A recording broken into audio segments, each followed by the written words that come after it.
The desert can be a cruel, unforgiving place. Stifling heat, nearly unbearable sunshine, and not a drop to drink for miles. After a trip to the Florida wetlands last week just outside of Miami, Avondale, Arizona will feel like a trip to hell for those with a thirst for victory, especially when the only driver to quench that thirst so far this year is Christopher Demerit.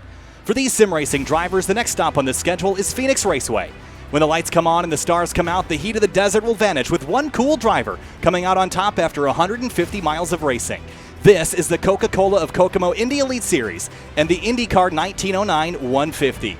My name's Kyle Heyer, joined by Tom O'Gorman tonight for the second round of the 2021 Coca-Cola of Kokomo Indy Elite Series. Tom, last week it was Homestead, Miami, where we contested our first race of the year. Now we head to Phoenix for race number 2, a 1-mile short track. And you can see from the overhead shot, it's a totally different shape for the race this week.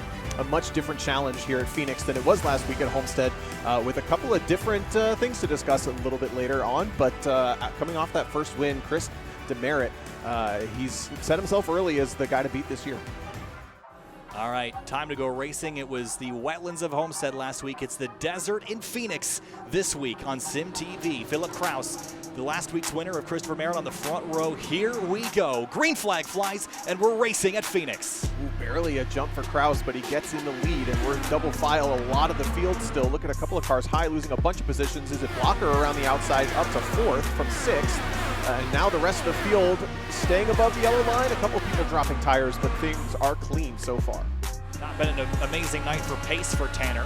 And already about to go a lap down to lap number 37. The Phoenix sun setting in the background. Here comes Demerit out to the inside for turn 3. He's going to sail up the inside, try to grab a position. Caution is out. So Dan Ench in the 52 was the cause of the caution. Here he is through the middle of 1 and 2. He's going to get turned right there. Just get the rear wheel touch there. A quick snap. As the leader is now working over. Is that Henry Bennett about to go lap down? Yeah, he dropped way back. I think they were actually passing maybe AJ Musselman earlier, and now Henry Bennett is the next car on their radar. And he's dropping low. Look at him protect. He's actually doesn't want to get past. Well, you know why? Because he's got a teammate in second place right now. If he makes this harder for the 19, this could make that a lot easier for Blocker to make this pass. They touch. Oh no, they crash. Whoa. That was a big swoop from Bennett. He had a little bit of contact, went to the middle of the track, and then hard up towards the wall. I wonder if there was a little bit of damage, but that was a big impact, and Kraus is going to be out of this race. Lost the left front. Blocker almost gets a nose in there for a second. They're close to 3 wide. Yeah. There's the small touch, and then just a hard right hand down for some reason from Bennett to collect the leader. Well, that just shocks me because it's not like Henry Bennett to do something like that. But as you mentioned, Tom, it's hard to say that doesn't look intentional as it just sort of turns right. But either way, for Philip Kraus, this is a disastrous start to the season as his car and Bennett's end up in the safer barrier in turn number 1. We're coming up on lap 30 on this stint since the last time most of the cars have been through pit lane, and I'm seeing real big signs of tire wear on a lot of these cars.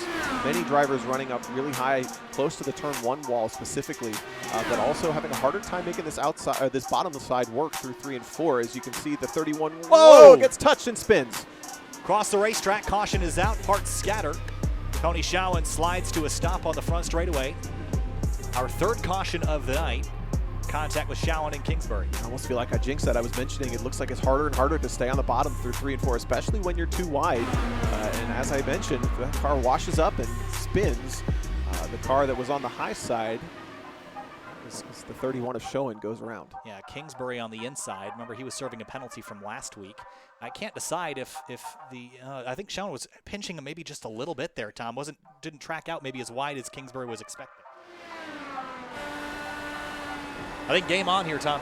Yeah, it looks like we're going. It's 30 laps to go next time across the line. Whoa, Demerit to the bottom, gets a run along the inside, but the inside is not the preferred line through 3 and 4, I don't think. Does Blocker back out of it? He does, traffic. It's a pick. They're going to go on either side. No. I can't believe they did that and didn't crash. That's unbelievable. Demerit through to the lead. Oh, and a big... that was a really awkward moment between the lap traffic. Demerit showed the nose, and the lap traffic turned in hard. Tony Schowen cautions out as everyone scatters to miss him. Does Demerit have damage? That's the question. At the front of that 144 car, there was heavy contact between the two of them, but the car looks okay. Here's a look at it once more. So this was the high-risk move we thought. They made it work, but watch this dynamic between the leaders. He shows the nose early, commits to it, and the wing's going to pop off for a second, but that's just some programming stuff through the internet.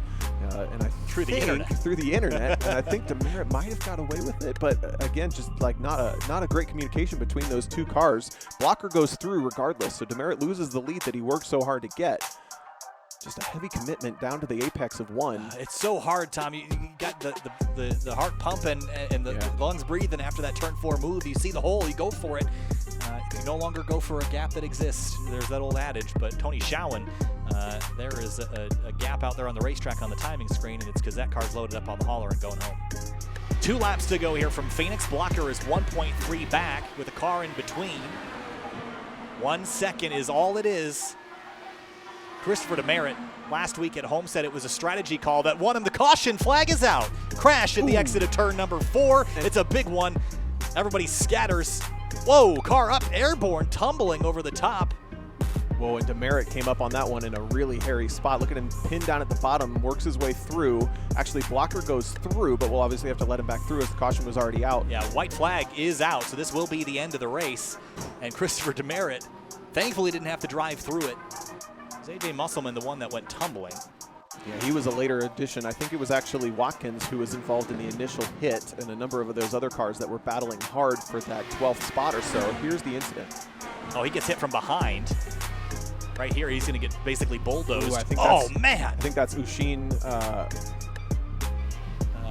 Walsh that got into the back of him at the apex of 3-4. Maybe a lot of tire wear on the right front. Yeah, see him already low and a ton of momentum from behind for Ushin. And collects him from behind, and then at that point, it's just a freight train of cars coming into the incident. Yeah, watch the scale of this, though. This is an absolutely enormous impact. Huge hit for, I believe that is blanking here. Marshall Stanley's 55, and then watch, in comes Musselman and just slams into the parked cars and goes for a wild tumble down the front straightaway. Let's see. I think Demerit is credited with 2nd place because he slowed way down. I don't know if that should stand, though, Tom. So we're going to wait here until that's decided and official. I'm going to wait to hear from the administrators. Yeah, I'll bite my tongue on my opinion for that one as well, as we are understanding that it's basically within the programming of the simulator that if a car is under a certain mile an hour, it's considered to have been in the accident. And because Demerit had to come to a stop to avoid so many of those cars that were wrecking, it labeled him as part of the wreck and allowed Blocker to be scored the lead. Yeah, it's just one of those situations where he had to slow down to avoid the crash. Correct. So in my mind, the 144 it's an easy car call won for that me, race. but again, neither of us are officials, No. so we get to see what the officials choose You get our to opinion. do. You don't get the facts. Exactly. We get the little asterisk next to what we say. But again, either way, both cars a great championship effort, especially Demerit with possibly back-to-back wins to start this whole thing out. But either way, a 1st and 2nd is still a great start to a championship season.